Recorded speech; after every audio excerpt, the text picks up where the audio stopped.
Hola amigos, espero que estén muy bien. Bueno, aquí estamos en Israel, en Ashdod, un lugar que últimamente aquí sufrimos de bastante cohetes. Y en todo Israel prácticamente, ahora en Jerusalén, en diferentes lugares. Y mientras estamos pasando esto, hay gente que empiezan a negar lo que está pasando. Es horrible. Es decir, después de tanta tragedia, de más de 1400 asesinados de una forma tan cruel, tan brutal, y después de casi 200 secuestrados, que no sabemos, imagínense, niños pequeños que no saben, y están en manos de gente peores de animales, peores de ISIS, peores de los nazis, peores de todos. Y más de 3000 heridos, y cosas que vi en mis ojos, en cómo mataron a la gente. Después de todo eso, dicen que no pasó. Horrible, yo no puedo entender eso. Comparten los mensajes, comparten la verdad, comparten que Israel no está en contra de los palestinos, en contra de los árabes. Mantengamos diálogos con los árabes, con los musulmanes en el mundo, y en Israel también, en diferentes lugares, pero estamos en contra de los terroristas que nos quieren matar. Yo creo que es lógico. Estoy seguro que ningún país hubiera aceptado recibir misiles a toda su población inocente constantemente. Sí, es muy fácil desde la oficina en Francia o en Italia o en donde sea decir no hagan, no esto, no el otro, no tienen que responder, no tienen no sé qué. A ver, es muy fácil juzgar. Pero después de todo lo que hablamos del Islam radical, de todo lo que ya vimos y hablamos, quiero mencionar otro tema. ¿Qué trajo el judaísmo al mundo? ¿Y qué trajo el Islam radical al mundo? Eso es muy importante tenerlo claro. Y no estoy hablando nada más ahora de premios Nobel y de tomate cherry, que lo hicimos más pequeña y lo cobramos el doble, o el Waze, porque estuvimos 40 años perdidos en el desierto. Entonces, por supuesto que vamos a inventar algo así. Y bueno, primero siempre saludos a todos que saludan desde todos los países. Ya vimos aquí Afganistán, ya vimos Kurdistán, ya vimos África, y vimos de diferentes lados del mundo. Así que le quiero agradecer. Aquí veo México, Colombia. Le quiero agradecer de todo corazón por estar con Israel, por apoyar a Israel, bendecir a Israel, orar por Israel. Están en el lado correcto de la historia. Están en el lado correcto de la luz, de la bendición. Porque, como dijo Dios en la creación del mundo, y lo leímos esta semana, había mucha oscuridad y Dios creó la luz. Hay oscuridad, pero hay también luz. Y no lo podemos olvidar, no lo podemos negar. Así que gracias a ustedes, Nicaragua, bueno, muchos países. Ahí si tienen algunas preguntas, vamos a hablar de ese tema específico. ¿Qué trajo el judaísmo al mundo? Si trajo algo o no trajo nada. Entonces nada más problemas. Entonces escuché una vez un ateo diciendo que el judaísmo no trajo nada al mundo en el pasado y seguramente no va a traer nada en el futuro. Así dijo. Y ese ateo es judío israelí. Imagínense. Entonces la pregunta es, ¿ustedes piensan que el judaísmo trajo algo al mundo? A ver, vamos a ver en sus respuestas. Pero no me digan, sí, el judaísmo trajo... ¿Qué trajo el judaísmo al mundo? Esa es la pregunta. ¿Qué trajo el judaísmo al mundo? Entonces, esa es una pregunta importante de responder, pero con hechos, no con sentimientos. Bueno, yo amo a Israel también, yo soy israelí, orgulloso de ser israelí, soy francés también, medio guatemalteco, medio colombiano, de todo.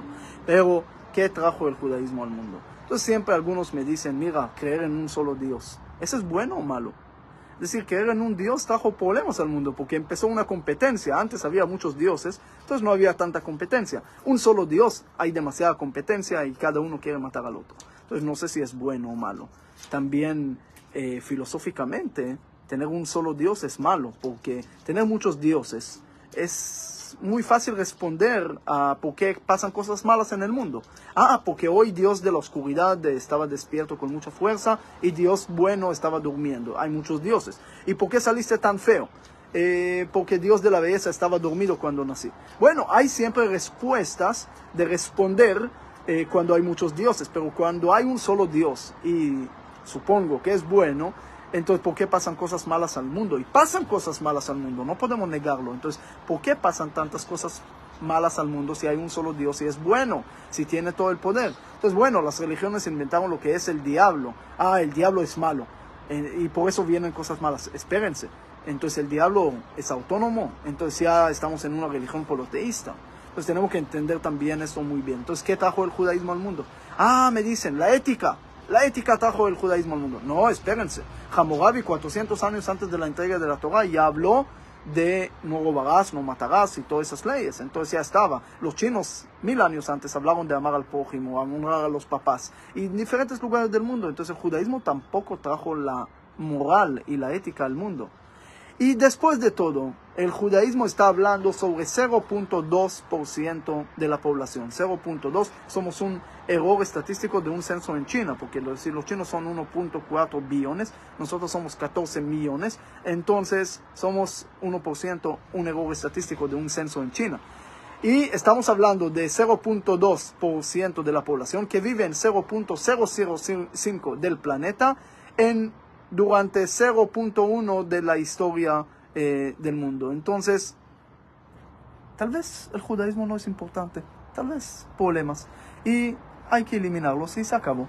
Hay unos que piensan así, lamentablemente. La diferencia entre el Hamas y los nazis es el poder, la capacidad. Si hubieran tenido la capacidad, hubieran borrado todo Israel. Ese era el plan de ellos. Gracias a Dios no lo lograron.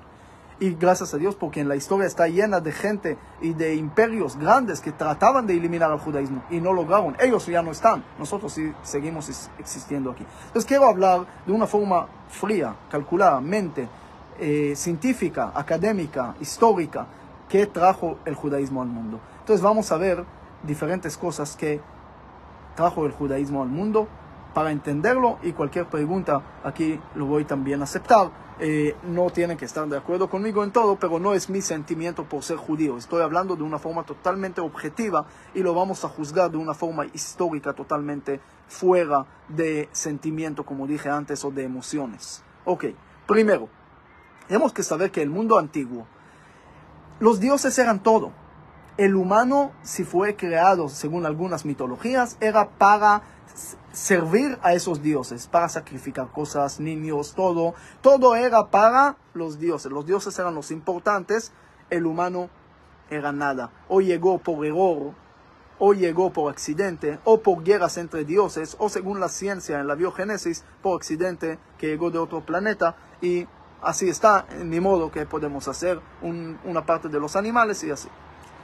Entonces, el judaísmo no dice que el Dios es todo.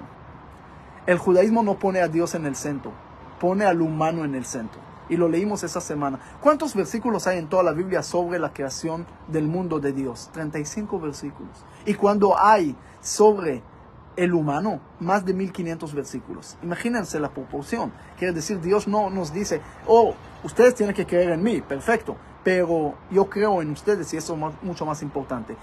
El Islam radical pone a Dios en el centro. Y por lo tanto hay que matar, hay que hacer todo, la taquilla, se puede hacer jihad, se puede matar a todos con tal de servir para Dios y recibir los 72 vírgenes o una virgen de 72 años, algún error que había ahí. Pero Dios está en el centro y ese es el problema, porque se acercan con Dios y no importa el costo, porque el fin justifica los medios. Según el judaísmo, lo que está en el centro es Dios, es el humano. Por eso, miren dos sucesos que pasaron en Génesis, que es muy interesante. Había una generación que se llama la generación del diluvio. Ellos estaban bien con Dios, pero no estaban bien uno con el otro. ¿Qué pasó con ellos? Dios los eliminó con el diluvio, los eliminó. Había después otra generación que se llamaba Torre de Babel. Ellos estaban en contra de Dios, hicieron la guerra contra Dios. ¿Y qué pasó con ellos? Dios no los eliminó, Dios los dejó. ¿Y por qué? Porque Dios da el mismo mensaje. Lo importante en este mundo no es yo, dice Dios, es ustedes, cómo se arreglan ustedes. El día más importante de nosotros, el día del perdón, el Yom Kippur, si uno no pide perdón de su amigo, no lo perdona. Dios no perdona y no perdonó a ninguno de la humanidad hasta que primero José perdonó a sus hermanos, después Dios perdonó al pueblo en Éxodo. Pero primero nosotros. Esa es la importancia que el judaísmo trae. Y hay un versículo que dice, para mí es el versículo, escuchen bien, más importante de la historia. Lo leímos en Génesis. Dice el versículo así, que Dios hizo al humano a su imagen y semejanza.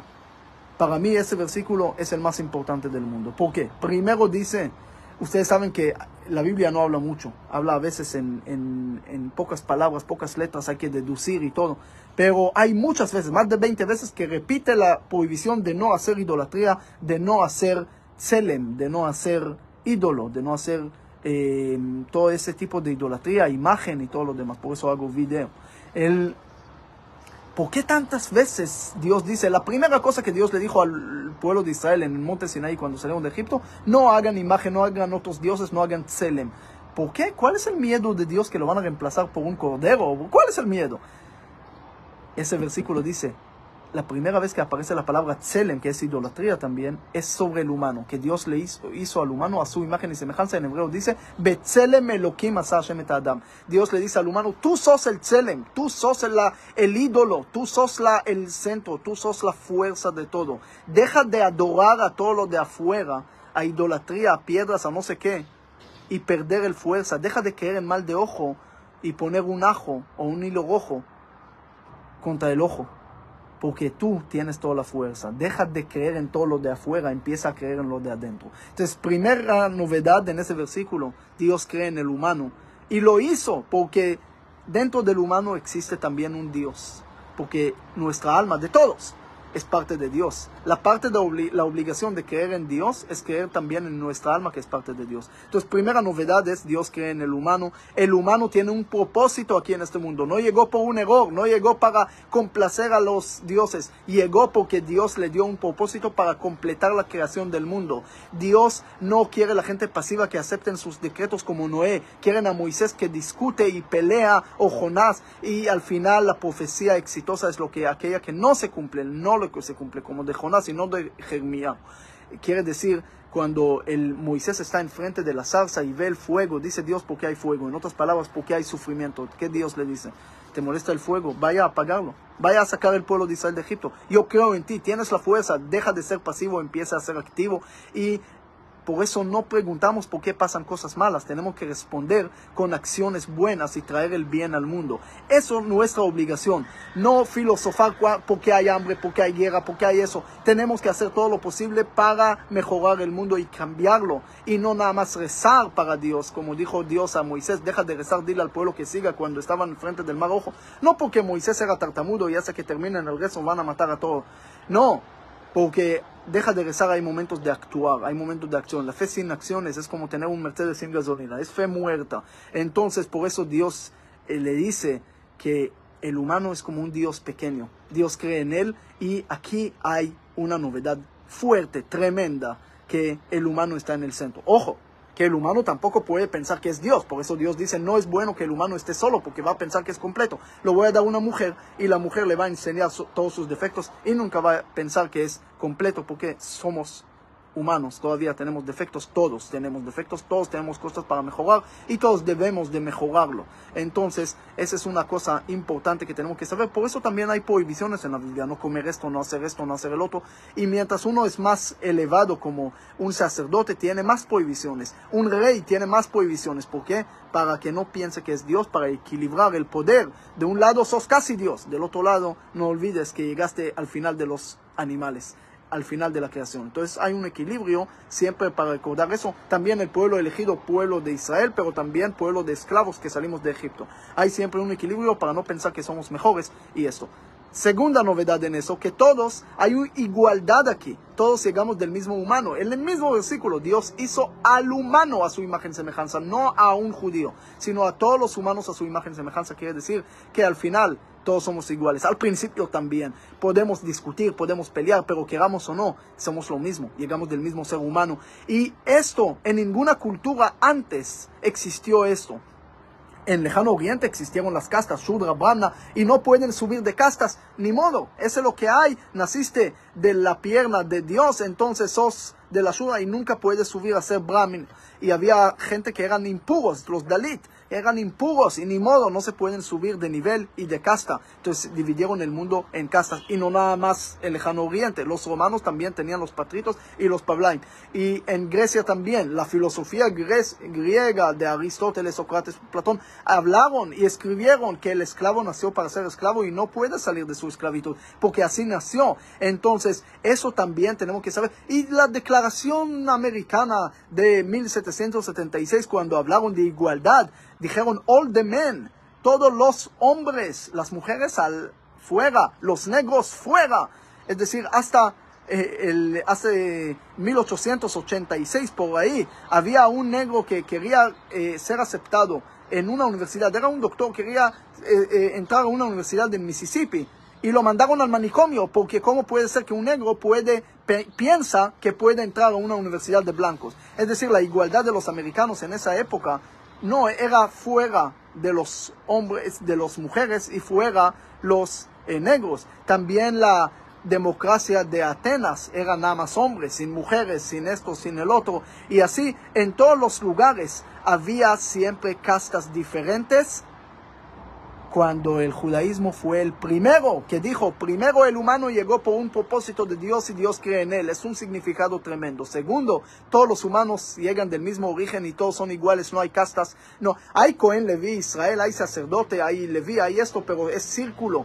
El Cohen recibe su salario, su comida del Israel, y así hay un equilibrio. No es castas y no es que uno está más del otro. Para mí, ese es una novedad bien fuerte dentro de un versículo nada más de la Biblia. Miren, igualdad, significado y todo lo que Dios cree en el humano. Ustedes saben que en la antigüedad, antes, en todas las culturas, el hombre era el macho alfa de la casa y todos los demás no eran sujetos autónomos, eran objetos. Los niños eran objetos. Las mujeres eran objetos. Por eso en las leyes de Hammurabi, cuando uno violó a una mujer, violaron a su mujer. Cuando uno mató a un niño, mataron a su niño. Es decir, era ojo por ojo, así de esta manera, porque era como parte de la fortuna.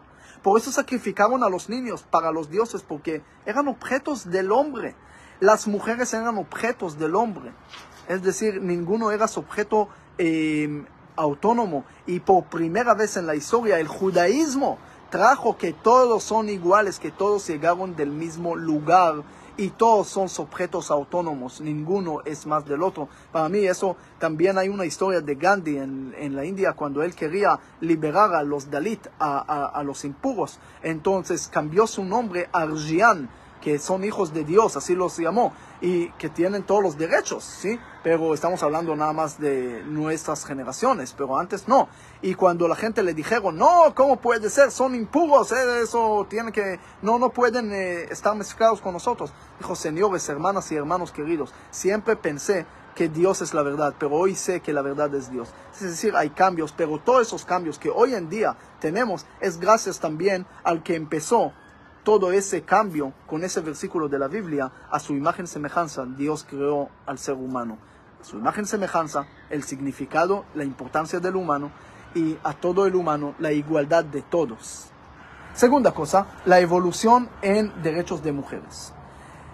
Dice que al principio Eva, la primera mujer, se llamó Isha. ¿Por qué? Que Meish Lukaja, que llegó de Ish, no tenía importancia aparte. Después del pecado que Dios le avisa que va a tener niños, el humano entiende su importancia y por lo tanto lo cambia de nombre y le dice Em Kol Chai, la mamá de la vida. De ahí empieza algo que la mamá es la encargada de la identidad judía. Si la mamá es judía, el niño también es judío. Y si no, el niño no es judío, no importa qué es el hombre. Quiere decir, ahí empieza el judaísmo a hablar de la importancia de la mujer. Ustedes saben que hasta el siglo XIX no tenían las mujeres derecho de votar en elecciones en casi todo el mundo. En 1893 Nueva Zelanda fue el primer país de dar derechos de mujer a elegir. Y nada más Australia en 1902 también lo aprobó para mujeres. Y después otros Estados Unidos nada más en 1920. Antes de eso las mujeres no tenían derechos. Y otros países, España nada más 1931, Turquía 1934, Francia 1944, Bélgica, Italia, Rumania, Yugoslavia 1946, Suiza en 1971, nada más, imagínense. Y otros en América Latina todavía después. el judaísmo fue la primera religión, la primera cultura, la primera voz que dijo al principio que la mujer, toda la bendición de la casa es gracias a la mujer, que la mujer es un sujeto autónomo, que tiene derechos, que cuando uno se casa con una mujer tiene que declarar y firmar un documento que se llama Ktubá, que todos los derechos de la mujer. Y sí, el judaísmo tampoco fue completo. No digo que el judaísmo fue siempre a favor de la mujer en todo. No, vas a encontrar algunas frases en el Talmud machistas y algunos sí. Pero, ¿quién empezó? Ahora, también hay poligamia en la Biblia. Sí, vemos que Jacob tenía varias mujeres, Abraham y otros. Y si hablar de el rey David 18 y el rey Salomón 1000. Yo no sé cómo arregló con 1000 suegras, pero ese es otro tema. Pero ¿por qué la Torah no prohibió la poligamia? ¿Por qué la Torah no prohibió todo eso? Y la respuesta es que la Torah, la Biblia, conoce la naturaleza humana. Sabe que no se puede en un segundo cambiar el mundo. Ustedes saben, le voy a dar 4 fechas. 1642, 1776, 1917, 1789. ¿Qué pasó en esas 4 fechas? 4 revoluciones mundiales. De Inglaterra 1642, Estados Unidos 1776, Francia 1789 y Rusia 1917. ¿Qué pasó en esas revoluciones? Las 2 primeras resultaron muy bien, Estados Unidos y Inglaterra. Los 2 últimos, Francia y Rusia, resultaron muy mal. Años de terror en Francia, 20 millones desaparecidos con Stalin en Rusia y otros problemas. ¿Por qué tanta diferencia? Por una razón.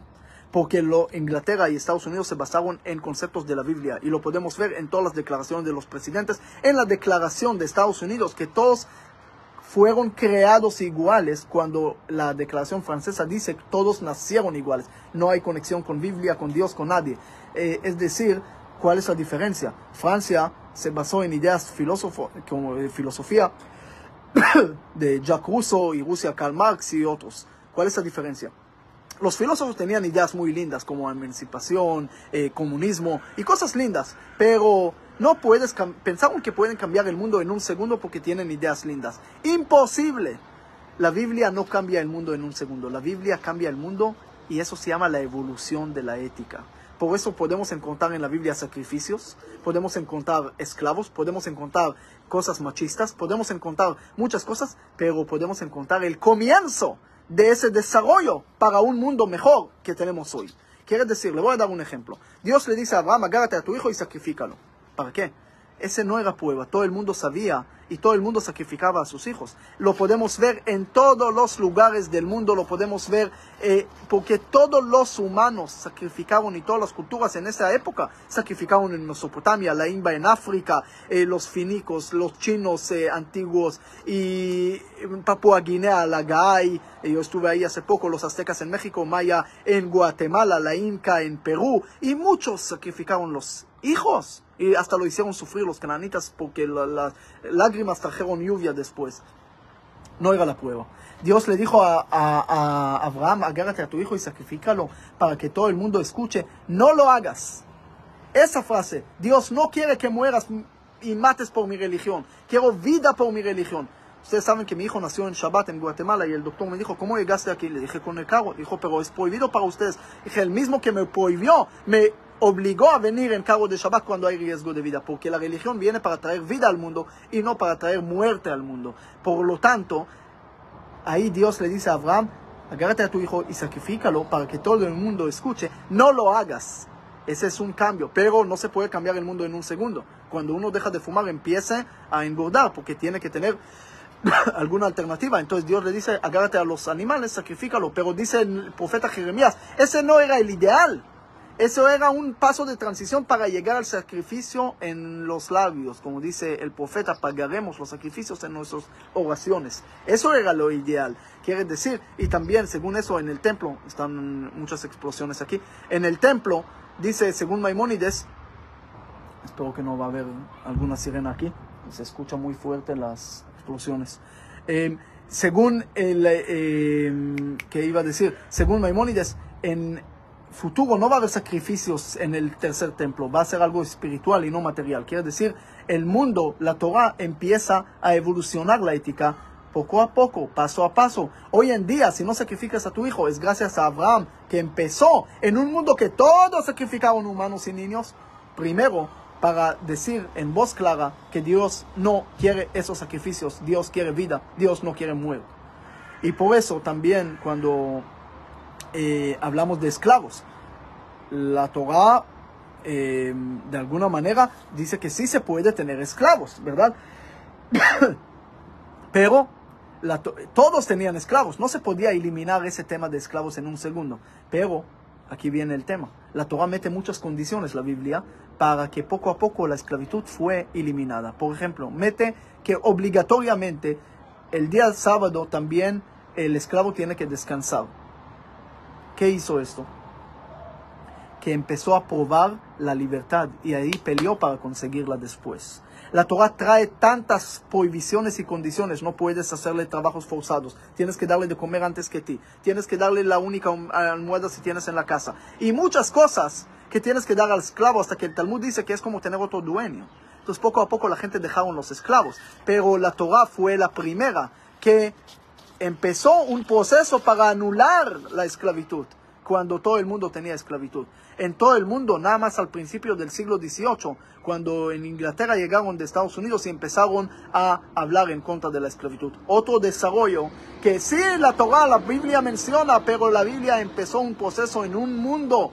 Eso se llama anacronismo. Juzgar el pasado de acuerdo a tus ojos en el presente. Porque la Torah, la Biblia, empezó un proceso en un mundo que no tenía nada casi de ética. Y poco a poco fue hasta el día de hoy. Por eso lo vemos en la esclavitud, en los sacrificios, en los derechos a las mujeres y en muchos temas más que la Torah comienza, la Biblia comienza un proceso que hoy en día ya está siendo más ético. También en la comida animal.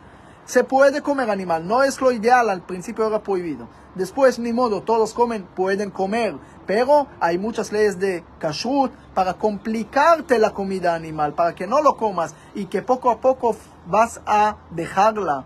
Ahora, si en 200 años mis nietos van a juzgar a mí por qué comí animal, yo casi soy vegetariano, pero por qué comí, no es verdad. No pueden juzgar a mí de acuerdo a los ojos de ellos hoy, en su época.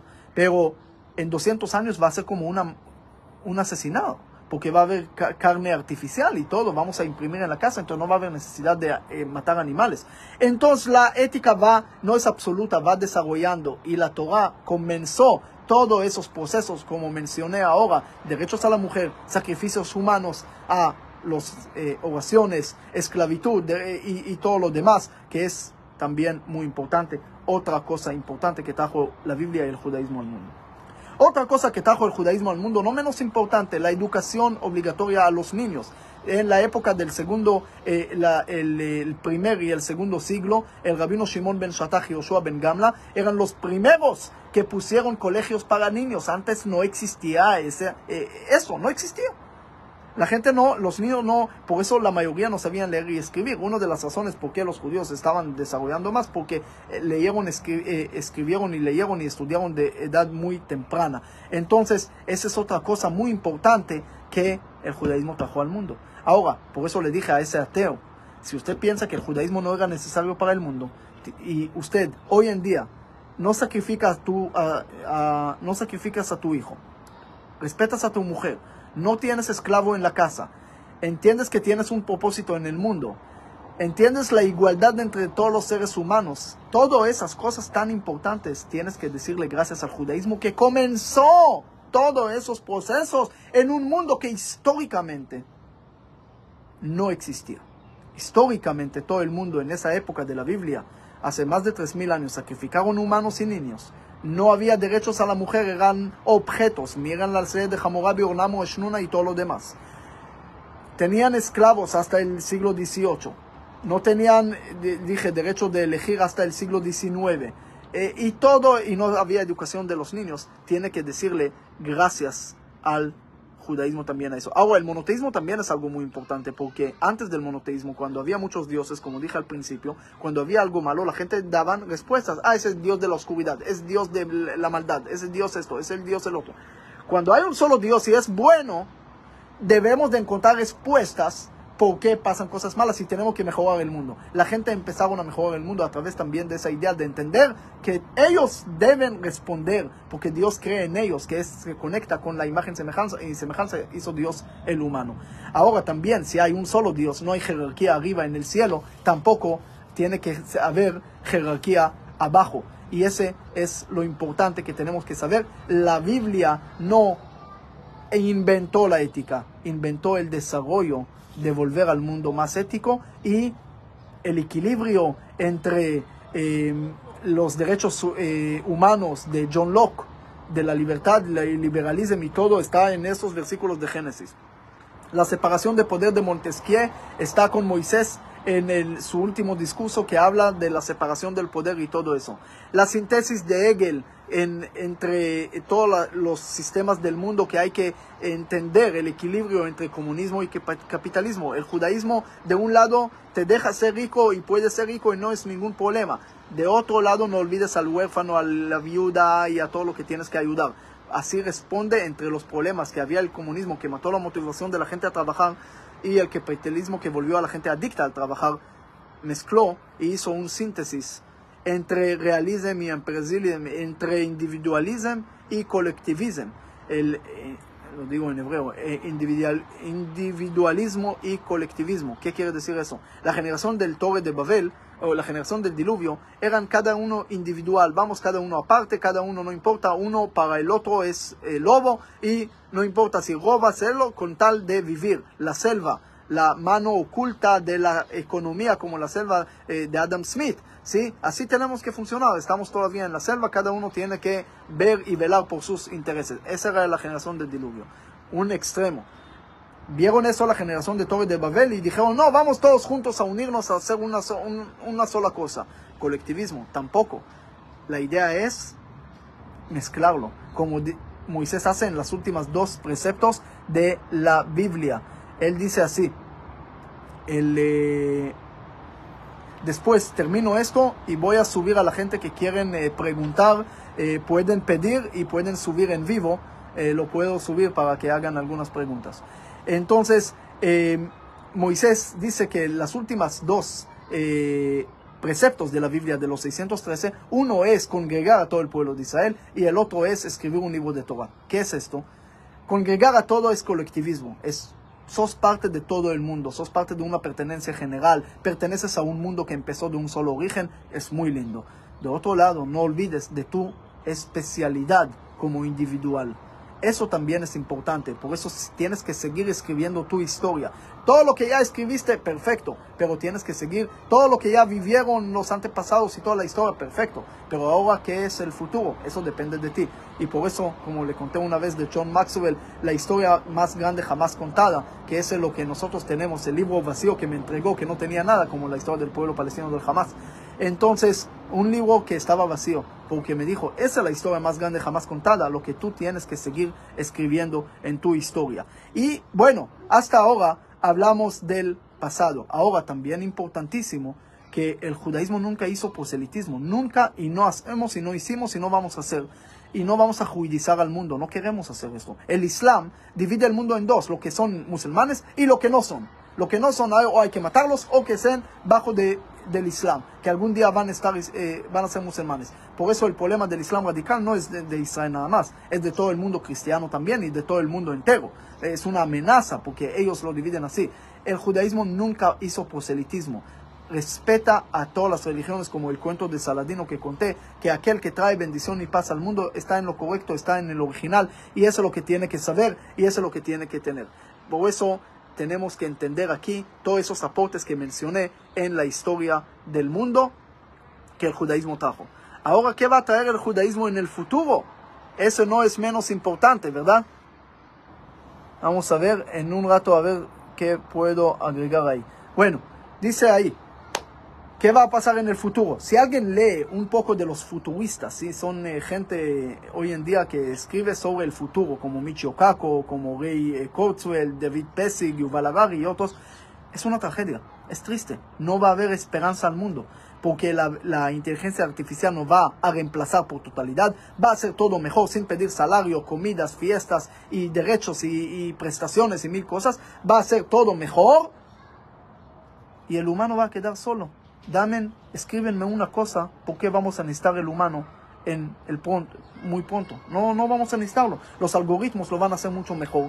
Los robots todo lo vemos hoy en día. ¿Por qué vamos a necesitar al humano? Entonces le dije a ese ateo, si el judaísmo no dio nada en el pasado, ya te dije lo que dio en el pasado. Ahora, ¿qué va a dar en el futuro?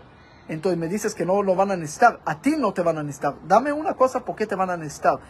La inteligencia artificial puede hacer todo mejor, escribir libros, música, lo que tú quieras, y mucho mejor. Entonces, ¿qué es la especialidad del humano? En un libro como Dios en la máquina, como dice que en el siglo XVIII la iluminación quería sacar a las personas del mito y meterlos a logos, y olvidaron que las personas necesitan significado. Como dijo Max Weber, dijo que la iluminación transformó el mundo en un mundo mecánico, un mundo frío, pero nosotros no podemos transformar al humano en máquina, como algunos que quieren. Hay algunos que se llaman transhumanistas, que quieren transformar. No hay valores, no hay nada, ya somos parte postmodernista, no hay verdad, y progresistas, no hay esencia, y así vamos todos para cualquier lugar, para cualquier cosa, y ahí se acaba todo. Entonces el humano va a ser irrelevante. Entonces, ¿qué va a pasar? Pero aquí viene la esperanza que empecé al principio, y eso es lo que la Biblia dice. En cambio, y en lugar de los animales y la inteligencia artificial, todo funciona como simulacra con toda la data del pasado. El único que tiene imaginación para ver el futuro y hacerlo y mejorarlo es el humano. Bueno, si no creemos en el alma y no creemos en los sentimientos, que todos son resultados bioquímicos, entonces las máquinas van a resultar mejor, van a tener sentimientos y todo lo demás. Y sí, pero si creemos en el alma y creemos en Dios y creemos que somos parte de Dios, hay mucho ruido aquí. Si creemos en todo eso, tenemos que entender que tenemos mucho futuro para el humano. En una generación de todas máquinas y de todo eso, el que va a marcar el futuro y que va a poner todo eso, no hay samsara del budismo, que no hay significado de la vida, no hay determinismo estático como el modelo de la cosmología griega antigua, no hay este mundo que no tenía ni comienzo ni final y siempre estático y no hay cambios. No, había como Génesis, al principio era caos y después hay creación. Sí, lo que Dios creó, el humano destruyó. Génesis empezó muy bien, terminó muy mal con la esclavitud del pueblo de Israel de Egipto. Pero Éxodo empezó muy mal con la esclavitud, terminó muy bien con la presencia de Dios dentro del tabernáculo que el humano construyó. Quiere decir, el humano puede ver el futuro, todo lo demás en el pasado. Por eso cuando Moisés, al salir de Egipto, le pregunta a Dios, ¿cuál es tu nombre? Dios le dice, seré lo que seré. ¿Qué quiere decir eso? Seré es futuro. Dios le dice, yo soy Dios de Abraham, Isaac y Jacob del pasado. Pero si quieres salir de Egipto, háblame del futuro. Seré. ¿Qué es lo que quieres hacer? ¿Qué es lo que tienes por delante? Si tienes, mientras tu meta es más grande, los obstáculos van a volver muy pequeños. El judaísmo tenía muchos obstáculos en la historia, pero siempre teníamos enfrente la tierra de Israel, la Biblia, la palabra, los valores universales para todo el mundo. No somos mejores de nadie, pero podemos vivir juntos porque llegamos del mismo ser humano. Como dijo Martin Luther King, dijo, hemos aprendido a volar como los pájaros en el aire, a nadar en el mar como los pescados, pero el arte más fácil de caminar como hermanas y hermanos no aprendimos todavía. Debemos de aprender eso también, porque somos hermanas y hermanos. Sí, somos. Llegamos del mismo ser humano. Es para mí el aporte más grande de la Biblia. Y todo lo demás. Voy a compartir este mensaje. Bueno, ¿qué judaísmo trajo en el pasado? ¿Qué trajo en el futuro? Ahora, si me pueden escribir, por favor, porque no encontré en ningún lado. ¿Qué trajo el Islam radical al mundo? ¿Qué trajo el Hamas? Encuéntrenme, escríbenme, mándenme qué beneficio trajo el Hamas al mundo. Tecnología como Israel, soluciones de agua, medicina y mil cosas. Premios Nobel casi 24% y muchísimas cosas. No porque somos más sabios, porque todas esas adversidades nos generaron la obligación de desarrollarse. No nacimos más sabios, nos obligaron a hacerlo. Y nos obligaron, toda esa crisis viene de la palabra crecer. Mashber, crisis en hebreo, viene de la palabra también nacimiento, que también se llama Mashber, porque cada dificultad es contracción para un nacimiento. Después del holocausto, de esa oscuridad nació el Estado de Israel. Después de la oscuridad que vivimos aquí, va a nacer mucha luz. Entonces, por favor, ahí pueden ponerme qué trajo el Hamas y el Islam radical para el bien del mundo. Porque la lista que el judaísmo trajo al mundo no acaba. Tanto como los sufrimientos del pueblo de Israel. Es las cosas buenas que trajo a todo el mundo. La cooperación de Mashab que trabaja en más de 100 países. Israel siempre está presente en cualquier desastre del mundo. Siempre hay inventos que pueden mejorar y mejoran el mundo en 1000 temas. Y cada una y uno, sea enemigo de Israel o amigo de Israel, constantemente usa inventos creados por Israel. Así que sí creo que trajimos cosas al mundo. Y sí creo que tenemos derecho de tener un país pequeño, 0.4% del Medio Oriente, cuando hay 22 países árabes, el 99.6% del Medio Oriente. Y para mucha gente es poco, y un país para los judíos es demasiado. No entra en la lógica. Un pueblo, el pueblo que más pruebas históricamente tiene en su tierra, de cualquier otro pueblo del mundo. Históricamente pueden caminar, los invito a Israel, pueden ver en cualquier momento tantas pruebas de nuestra historia de miles de años aquí. No conquistamos la tierra de Israel. Como dijo Shimon el Macabeo hace 2000 años. Regresamos a nuestra casa. Un pueblo no puede conquistar su propia casa. Entonces, busquen. A ver si encuentran. Israel quiere paz, Israel no quiere guerra. ¿Cuántas canciones hay con la palabra paz en Israel? ¿Cuántas canciones tiene jamás con el nombre paz? No, tampoco encontré. Bueno, muchísimas gracias, amigos. Gracias por todos los países que saludaron aquí. Saluden, comparten el mensaje. Nos vemos en el otro video. Muchísimas gracias. Que Dios los bendiga en todo.